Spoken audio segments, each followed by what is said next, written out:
Greetings. I very much regret not being able to be with you in person. These discussions are critical. I would put to you right up front that we have to reset the investment frame. There is no doubt that the instability of the global economy means that for workers, at least, for workers' capital, our pension funds, then we are not satisfied that investment is about sustainability in the broader sense, returns to our investment, and sustainability, of course, in the environmental sense, as we must take up the challenge, the imperative need to transition to a green economy. But if you look at the global economic environment, we just saw the OECD's economic outlook last week. We saw in January the IMF revised down for the fourth time its global projections. We know that global growth is barely more than 3% in projection. We know that the Eurozone is in recession.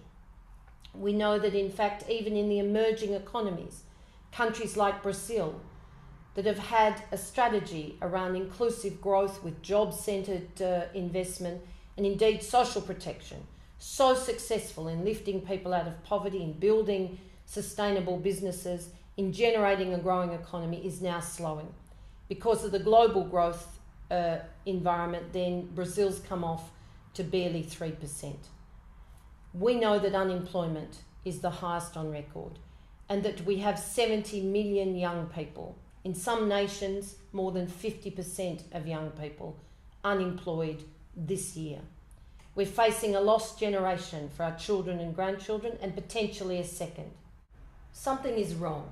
Something is very, very wrong, when in fact we know that there is still more money today in speculative investment than there was at the onset of the crisis. For workers, we want workers' capital out of the speculative environment, into patient capital, into the real economy, the place where workers and employers cooperate to provide productive wealth, to make sure that growth is more equally shared. We know that if you just take the biggest challenge for our future, which is climate action, we're in uncharted waters. We've seen the highest figures of carbon in the atmosphere on record in just the last month. This is indeed an area where humanity's never been before. Yet if you look at our portfolio of investment, then there is less than 2% invested in the green economy. That's got to change.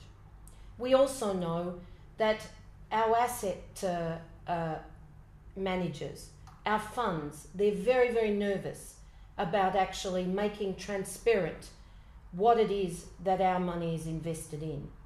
I joined the Asset Owners Disclosure Project because we want our funds to be transparent. We're very loyal and very supportive of those funds.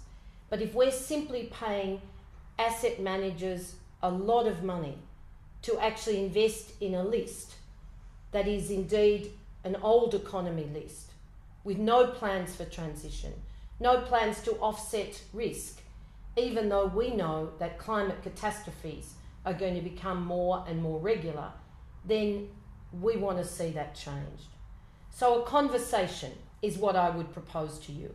With the investment community, we need to sit down and have a dialogue about what is an investment frame that works.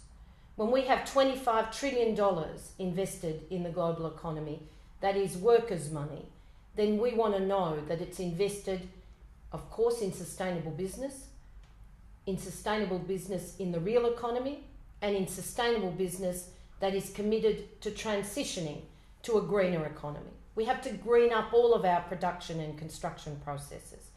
And this is just one area.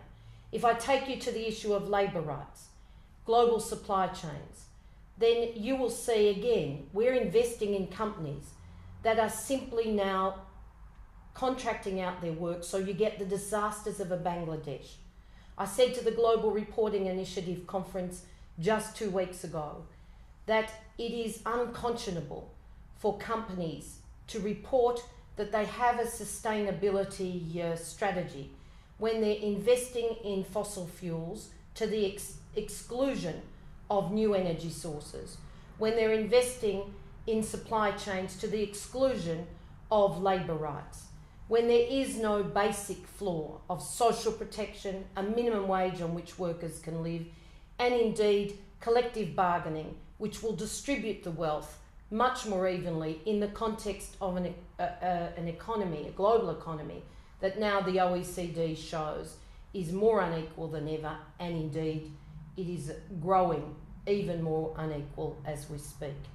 So we need to sit down, have the dialogue to say, what's the return that we want? A moderate return, patient capital over a working lifetime, generates a dignified retirement outcome, but isn't on the basis of an investment frame that we can support. It is possible. It's absolutely possible. But the challenge is in your hands. Good luck. I hope that you are provocative. I hope we're not going to see a future where we simply have whatever you want to call it, modern portfolio theory, or people following an orthodox investment list, a lemming standard. We want no more lemming standards. We want genuine investment in the future, in solid returns, but moderate patient capital in the real economy, and in an economy that is dedicated to inclusive growth, to genuine greening of the future. These are the challenges, and I look forward to the outcomes of your discussions. The future is in our hands collectively. Let's make it a very different future for our children and grandchildren. Thank you.